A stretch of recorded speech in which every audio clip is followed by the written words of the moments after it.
Di dalam kesempatan kali ini kita akan membahas dari beberapa hadis yang berkaitan tentang larangan atau ancaman bagi orang yang meninggalkan salat, terutama salat asar. Kita tahu salat 5 waktu itu adalah Nabi mendapatkan perintahnya secara simbolis. Nabi diundang untuk bertemu dengan Allah Ta'ala di malam Isra dan Mi'raj, dan saat itulah juga Nabi mendapatkan perintah salat untuk beliau dan kaumnya dan umatnya yang awalnya 50 waktu akhirnya berkurang sampai bolak-balik antara Nabi Musa di langit ke-6 dengan Allah Ta'ala, bolak-balik sebanyak 9 kali dan akhirnya menjadi 5 waktu saja. Ini menunjukkan bahwa salat itu penting sekali untuk dikerjakan. Karena saking pentingnya, saking mulianya, maka Nabi mendapatkan perintah salat tadi secara simbolis langsung.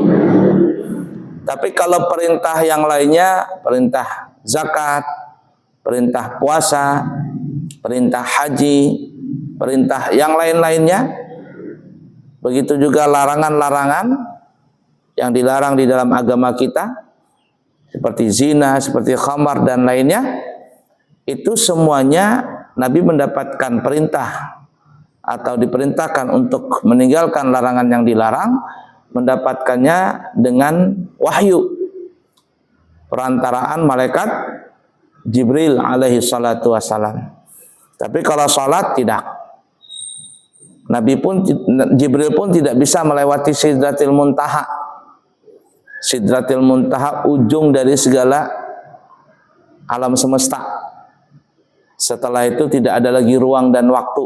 Enggak tahu bentuknya bagaimana karena dia tidak berbentuk. Menembus ruang dan waktu. Kata malaikat Jibril, kalau aku lewat sejengkil saja, secuil saja, maka terbakarlah aku. Aku akan terbakar. Nah, jadi Jibril tidak menemani Nabi pada saat mendapatkan perintah salat itu.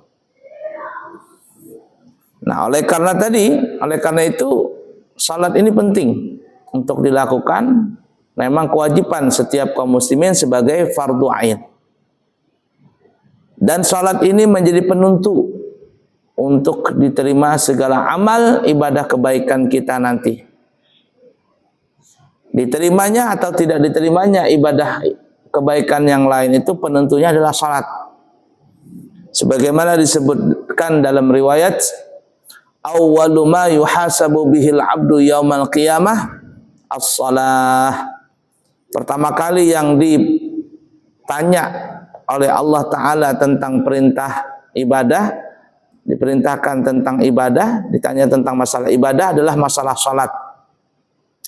Fa in wujidat tamatan qubilat minhu wasairu amalih. Apabila salatnya didapatkan kesempurnaan, ada seorang yang di dunia ini hidupnya selalu salat, tidak pernah ketinggalan, maka qubilat minhu wasairu amalih, salatnya diterima dan amal ibadah yang lain juga diterima. Tapi sebaliknya, fa in wujidat naqisatan urdas alaihi wasairu amalih. Namun jikalau salatnya tidak sempurna, bolong-bolong, jar orang Banjar belang kambingan, ya, maka salatnya ditolak, begitu juga amal kebaikan yang lain juga ditolak. Nah, jadi tolak ukur diterima atau tidak diterimanya amal ibadah kebaikan kita itu adalah di salat tadi. Nah, kenapa demikian? Karena disebutkan dalam riwayat yang lain, as-salatu imaduddin. Salat adalah tiang agama.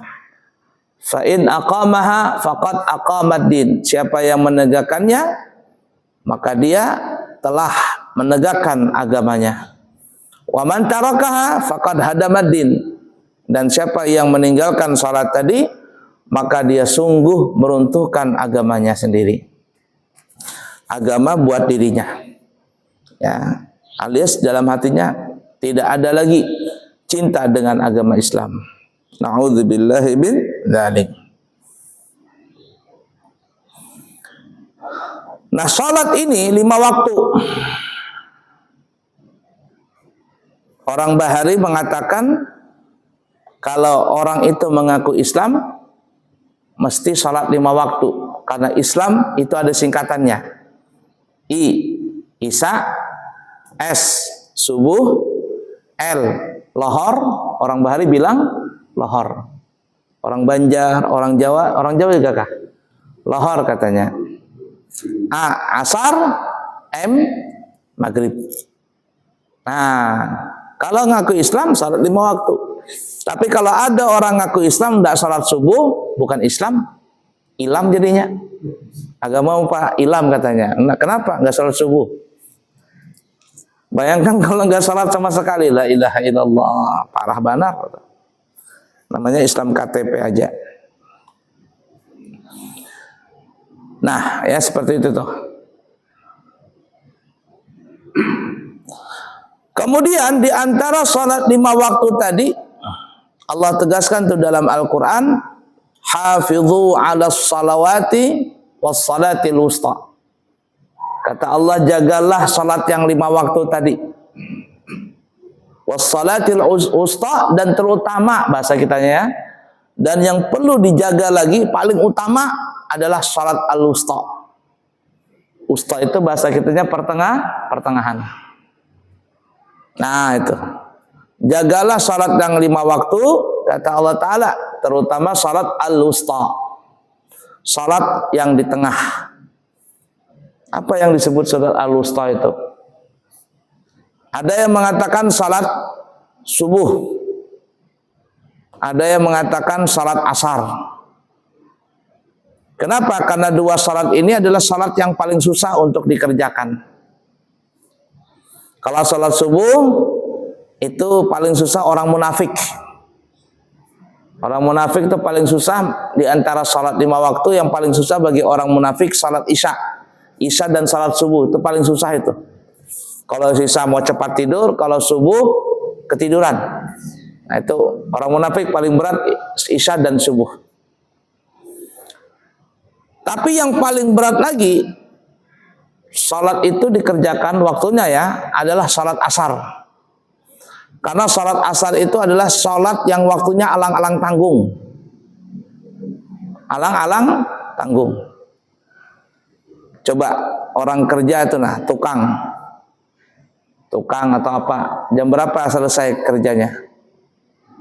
Jam 5. Asar sekarang jam berapa? Hampir jam 4 kan ya? Ya hampir jam 4 lah. Nah ini repot nih. Adzan asar mau sholat badan kotor, nanti habis sholat mau kerja lagi, alang-alang tanggung. Sudahlah sekalian aja. Jam 5 baru selesai, pulang ke rumah bersih-bersih, bla bla bla bla bla, sholat asarnya hampir jam 6. Sudah mau dekat maghrib baru sholat asar. Itu sholat alang-alang tanggung. PNS pulang jam berapa? Pulang berapa Pak Haji? PNS sekarang? 4:30. Nah, alang-alang tanggung juga itu. Alang-alang tanggung. Jadi serba salah itu. Apalagi kalau hidup di kota besar, la ilaha illallah, ada yang pulang jam 3, jam 4 terjebak macet, lepas sudah. Waktu alang-alang tanggung. Saya pernah tanya sama tukang. Tukang ini rajin sholat. Dia bilang saya ini rajin sholat. Artinya alhamdulillah walaupun saya tukang, saya nggak pernah ninggalkan sholat. Bahkan dia menjadi kaum langgar. Dia yang adzan, dia yang qomat, dia yang imam. Itu saking rajinnya dia itu. Iya, dia yang bangun musholanya. Dia tukangnya. Meninggal sudah, Allah yarham tuh. Meninggal orangnya, baik dia meninggalnya. Nah dia bilang apa? Saya yang paling susah salat itu salat asar. Dan bisa dipastikan kalau asar itu dia nggak ada dilanggar. Nggak ada. Kalau zuhur mungkin dia pulang bekerja sebentar, pulang dia salat zuhur jadi muadzin dia.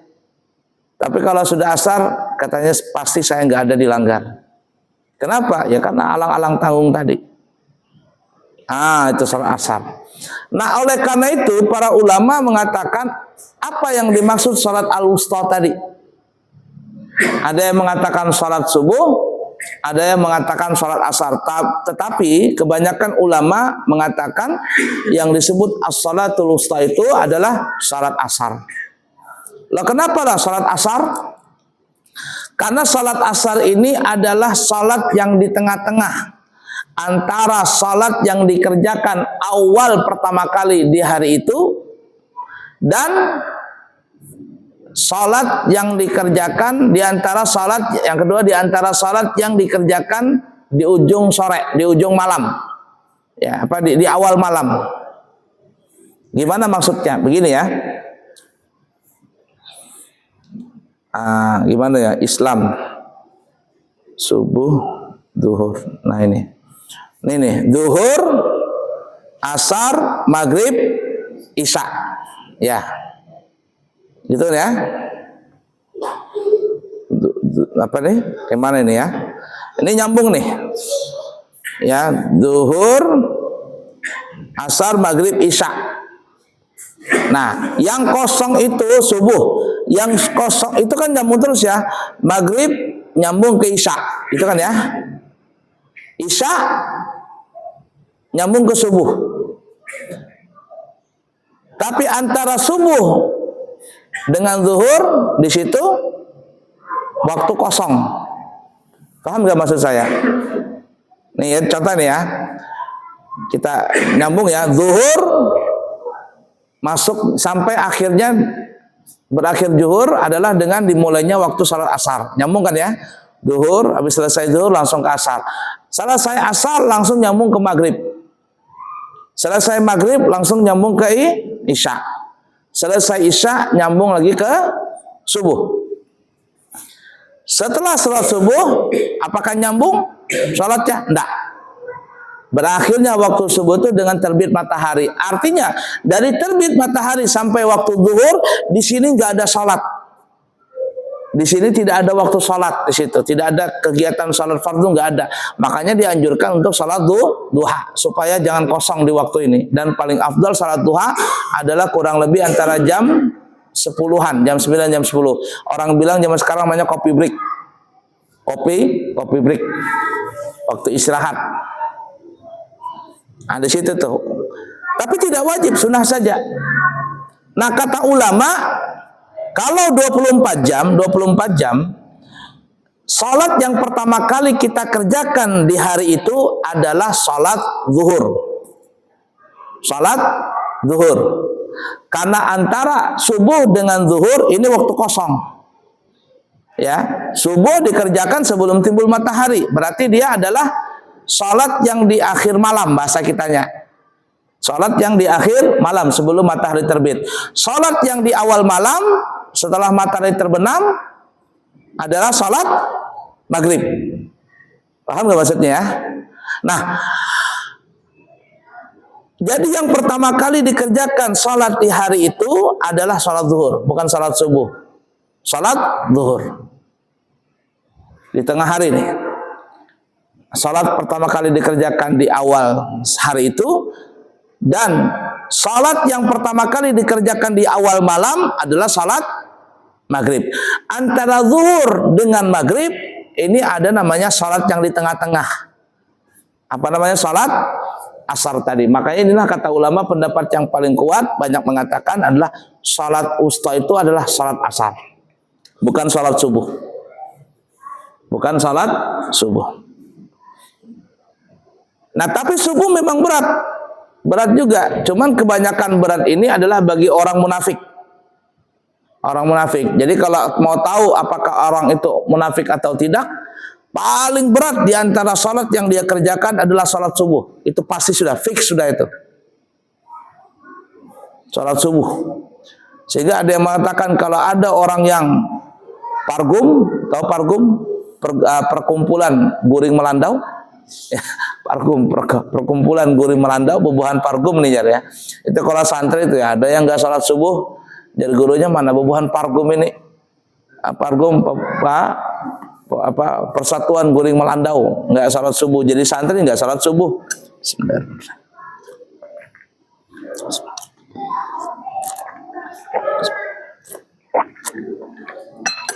Itu fix orang munafik sudah. Orang munafik di subuh itu. Kalau dia nggak sholat subuh. Nah itu ya. Tapi yang paling yang kita sebutkan tadi, waktu yang alang-alang tanggung itu adalah sholat asar. Mau orang munafik yang tidak munafik, hampir paling susah adalah sholat asar. Makanya kita lihat ya, kalau kami sendiri perhatikan, yang diantara sholat jamaah yang paling sunyi itu antara dua saja, subuh dengan asar. Bahkan mungkin antara subuh dengan asar ini mirip-mirip jumlahnya. Mirip-mirip jumlahnya. Bahkan terkadang asar lebih sedikit daripada subuh. Terkadang subuh itu banyak jamaahnya. Apalagi kalau subuh itu ada pengajian. Setelah pengajian ada nasi kuning. Penuh tuh masjid tuh. Ada nasi kuningnya, ada kopinya. Wah, banyak tuh pengajian tuh. Nah, itu tuh. Dulu ada di masjid Manuntung. Saya disuruh ceramah di situ. Pernah ngisi ceramah waktu itu dulu situ. Jadi saya bilang sama imamnya, Pak, gimana kalau kita bikin pengajian subuh minggu di sini? Apa beliau bilang? Jangan katanya. Saya bilang, kan jamaahnya banyak subuh. Iya banyak. Subuh itu banyak, apalagi subuh minggu. Tapi setelah sholat subuh, nggak ada orang yang mau dengar ceramah. Kenapa kata saya? Orang mau jual beli di pasar. Jadi pasar Manuntung itu subuh banyak orang sholat. Banyak. Tapi setelah Assalamualaikum, sudah bubar semuanya ke pasar. Jadi jangan bikin pengajian sholat subuh. Pengajian di subuh, apalagi subuh minggu. Tidak ada yang mau dengar katanya. Makanya di sana pengajiannya kapan ya? Itu biasanya ada habis zuhur. Di Atakot itu habis zuhur. Di masjid Polresta itu habis zuhur. Kenapa? Karena itu orang istirahat. Tapi kalau subuh tidak ada orangnya. Ya, tidak ada orangnya. Asar tidak ada orangnya. Nah itu ya, sholat subuh dan asar. Cuman yang tadi paling berat sholat asar. Itu sudah fix, dirasakan hampir semua orang. Mau orang munafik, orang yang tidak munafik. Kalau sholat asar itu paling berat sudah. Sholat yang waktunya alang-alang tanggung. Nah oleh karena itu ada hadis khusus yang berkaitan dengan ancaman orang yang meninggalkan sholat asar. Nah sebutkan dalam hadis Imam Bukhari Muslim, bersumber daripada Buraidah. Dia berkata, Nabi kita Muhammad SAW bersabda, "Man taraka salatal asri faqad habita amaluhu." Barang siapa meninggalkan salat asar, maka amalnya telah batal, alias semua amalnya terhapus. Ya. Dalam riwayat yang lain Abu Darda dari Imam Ahmad bersumber daripada Abu Darda, hadisnya sama, cuman ada tambahan. Man taraka salatal asri muta'ammidan, ada muta'ammidan, faqad habita amaluh. Siapa yang meninggalkan salat asar dengan sengaja, maka batallah amalnya, alias terhapus amalnya. Hari itu kalau dia beramal nggak dicatat pahala. Nah, itu. Pokoknya asar ini waktu alang-alang tanggung. Orang kampanye tuh jam 12 sudah kumpul tuh. Nah, nanti selesai kampanye pas asar tuh malah sudah sholat. Pulang maghrib, akhirnya nggak sholat asar. Pokoknya itu asar tuh alang-alang tanggung. Orang pengantenan tuh pengantenan jam sibuk zuhur. Selesai pengantenan jam 3, setelah itu terdampar jar orang Banjar terdampar sudah terduduk, tedingsir, koyuhan. Nang orang Tuhannya koyuhan, nang menjaga tamu koyuhan, pengantin aja juga koyuhan. Belum malam pertama koyuhan sudah dia bersalaman sama orang. Dah salat asar, koyuhan. Nah, oleh karena itu kata Nabi, siapa yang meninggalkan salat asar dengan sengaja, faqad habita amaluh. Terhapus amalnya. Amal kebaikan di hari itu enggak ada.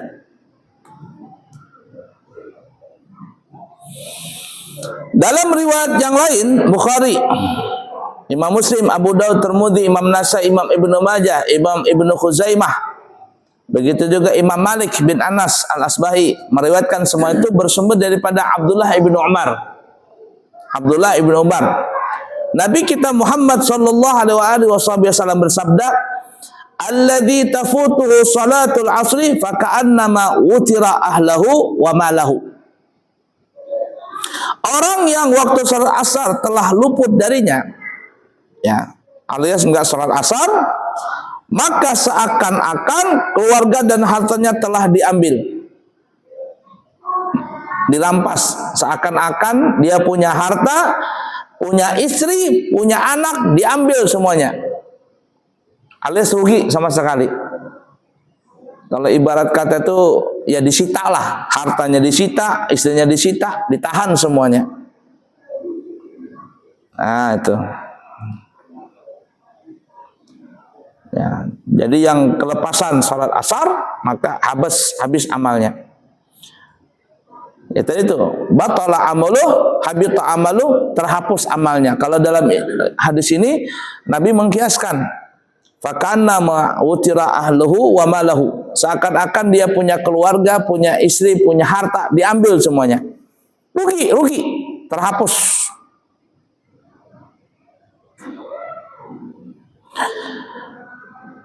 Nah, dalam riwayat yang lain kurang lebih hadisnya sama saja. Dari Naufal bin Muawiyah, beliau mendengar Rasulullah sallallahu alaihi wasallam bersabda, "Man fatathu salatun fakannama wutira ahlahu wa malahu."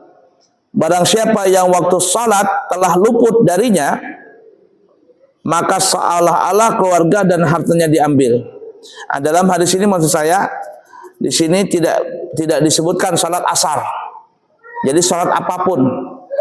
Tapi yang lebih spesifik lagi, artinya kalau salat yang lain saja itu sudah rugi, dan lebih rugi lagi kalau ada orang meninggalkan salat asar. Itu lebih parah lagi daripada salat-salat yang lain yang ditinggalkannya.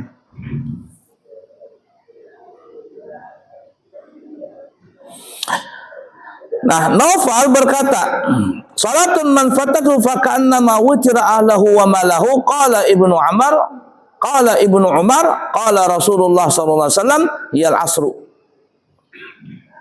Nah, salat yang dimaksud, yang salat kelepasan tadi, seakan-akan hartanya, istrinya, anaknya diambil, itu apa maksudnya? Qala Ibnu Umar, Abdullah bin Umar mengatakan, yang dimaksudkan oleh Rasul itu adalah salat asar. Salat asar. Nah, jadi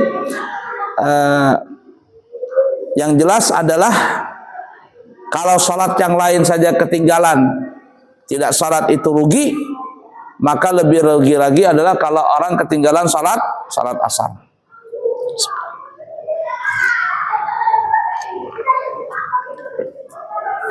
Alhamdulillah. Jadi penting ya, salat asar ini jangan sampai ketinggalan, karena ya tadi waktunya itu waktu yang alang-alang tanggung. Sehingga para ulama mengatakan begini, urutan pahala salat fardu yang paling besar, urutan salatnya, itu yang pertama adalah salat asar, urutan pertama, ya. Yang kedua salat subuh, yang ketiga salat isya, yang keempat salat zuhur, dan yang kelima salat maghrib. Urutan pahala salatnya nih, yang paling afdal salatnya asar, subuh, isya, zuhur, maghrib. Itu segi pahala salatnya.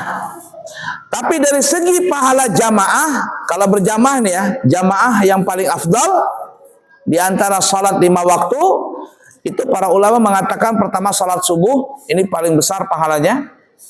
Yang kedua isya, yang ketiga asar, yang keempat zuhur, yang kelima adalah maghrib. Ini kalau dari segi jamaah. Tapi kalau dari segi salatnya nih ya, paling nomor satu itu adalah salat asar. Kemudian subuh, kemudian isya, kemudian zuhur, kemudian maghrib. Ada kuliah yang paling berat memang dua waktu itu, subuh dan asar. Cuman para ulama banyak mengatakan yang disebut salat wusta itu adalah salat asar. Walaupun mungkin ada sebagian mengatakan salat wusta itu adalah salat subuh.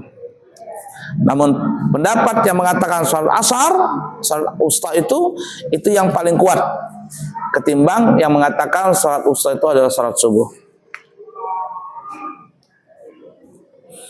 Salat subuh itu adalah salat keberkahan. Makanya orang Bahari kalau seandainya ada orang kesiangan subuh, rezekimu dipatok ayam. Rezekimu dipatok ayam. Karena keberkahan itu dilihat dari waktu subuhnya. Seorang pemuda bertanya kepada seorang kiai, Pak Kiai, apa yang dimaksud dengan barakah? Berkah, orang kita bilang sebut berkah, dalam bahasa Arabnya barokah. Kita bilang berkah, sebenarnya bahasa Arabnya barokah. Apa yang dimaksud dengan barokah itu Pak Kiai? Nah, ini kalau Pak Kiai menyebutkan secara langsung, terkadang orang ini nggak paham. Nah, Pak Kiai ini menganalogikan, mengkiaskan. Jadi Pak Kiai bilang begini, kamu tahu kambing? Tahu Pak Kiai. Tahu anjing? Tahulah. Pernah makan kambing? Sering. Makan anjing? Nggak pernah. Kata Pak Kiai, kira-kira kambing itu kalau melahirkan berapa anaknya kalau dia melahirkan? Kata pemuda ini ya paling-paling 1 ekor. Ada nggak 2 ekor kambing melahirkan? Jarang ya, yang ada 1 ekor. Kalau anjing melahirkan kira-kira berapa ekor? Berapa ekor Pak? Kalian tahu? Terkadang ada 6 ya. Pokoknya banyak lah. 6, 8 mungkin susunya aja bereret tuh, banyak banget tuh. Nah, kambing melahirkan cuma 1 ekor. Anjing sekali melahirkan bisa sampai 6 atau lebih daripada 6. Tapi yang anehnya, walaupun kambing itu beranak cuma 1 ekor, setiap hari dipotong, dibikin sate sama orang. Apalagi kalau hari Minggu, ada yang bikin pengantenan, ada yang akikahan, ada yang selamatan, dipotong itu terus kambing. Pertanyaannya, apakah pernah kambing itu kosong di balik papan? Kalau musim lebaran kambing banyak, padahal dia beranak cuma 1. Setiap hari dipotong orang. Kita makan sate kambing. Saya paling suka makan sate kambing di dekat rumahnya Pak Haji Soleh dulu. Di mana itu namanya? Gang, depan gang itu loh. Gang Sembada. Itu perasaan saya paling enak itu satenya. Murah, enak. Tiap hari makan kambing, kambing dipotong. Tapi pertanyaannya, apakah pernah kita lihat kambing itu kosong di pasaran? Nggak pernah. Padahal kambing itu cuma sekali 1 ekor melahirkan. Alias jumlah kambing lebih banyak daripada anjing. Anjing sekali beranak 6, tapi kita lihat di mana orang nggak makan anjing kecuali orang-orang yang makan anjing saja. Tapi jumlah anjing sangat sedikit. Lalu sang pemuda ini bertanya, kenapa kok bisa begitu Pak Kiai? Kenapa bisa begitu? Nah, jawabannya begini kata Pak Kiai. Kambing itu kalau awal malam maghrib dia masuk kandang tiduran dia. Kambing itu di awal malam mereka tidur. Tapi di akhir malam jam 3, jam 4 itu ribut sudah di kandang. Guruk. Artinya kambing ini tidur di awal malam, bangun di akhir malam. Tapi kalau anjing beda. Begadang di awal malam, dekat subuh baru tidur. Makanya itu anjing tuh pagi tidur dia. Ya, mau dekat subuh tidur sudah anjing itu. Pagi tidur dia. Nah, artinya kalau kamu mau berkah seperti kambing tadi, jumlahnya banyak, walaupun melahirkan sedikit, tapi banyak jumlahnya, berkah itu ada di waktu subuh. Berkah itu ada di waktu subuh. Nah, jadi kalau ada orang yang subuhnya pargum, persatuan guring melandau, itu nggak bakalan sukses tuh orang. Nggak berkah hidupnya. Nggak berkah. Nah, jadi kalau mau tahu berkah, kata Pak Ayai tadi, jaga waktu subuhmu tadi. La ilaha illallah. Baik, cukup sekian dulu ya. Insyaallah kita sambung. Insyaallah kami pribadi akan berangkat umrah membawa jamaah, bersama jamaah 105 jamaah totalnya. Hari Rabu kami berangkat. Hari Rabu ini berangkat dari Balikpapan ke bandara yang terbaru itu apa namanya? Majalengka. Bukan, bandaranya apa namanya? Kartajasa. Kartajati, ke situ ngambil pesawatnya. Kartajati, jadi Balikpapan ke Kartajati, Jawa Barat, tidur 1 malam baru berangkat besoknya. Hari Rabu insya Allah kami berangkat, pulang mungkin sampai di Balikpapan tanggal 27 Januari. Kemudian kami buka lagi umrah di bulan Ramadan, awal Ramadan sama bulan Syawal. Siapa tahu ada yang kepingin berangkat di bulan Ramadan, awal Ramadan, kita buka berangkat tanggal 28 Februari. Harganya 30 juta. Perjalanan selama 12 hari. Begitu juga di bulan Syawal, kita buka juga 30 juta. Ya, di bulan Syawal mungkin 1 minggu atau 10 hari setelah Lebaran, kita akan berangkat umrah di bulan Syawal. Siapa tahu Bapak Ibu yang ingin berangkat di awal 10 Ramadan awal atau di bulan Syawal, kami buka dengan harga 30 juta rupiah. Baik, semoga ada manfaatnya dan semoga kita bisa mengamalkannya. Kami tutup. Subhanakallahumma wa bihamdika asyhadu an la ilaha illa anta astaghfiruka wa atubu ilaih. Wa akhiru kalam. Wassalamualaikum warahmatullahi wabarakatuh.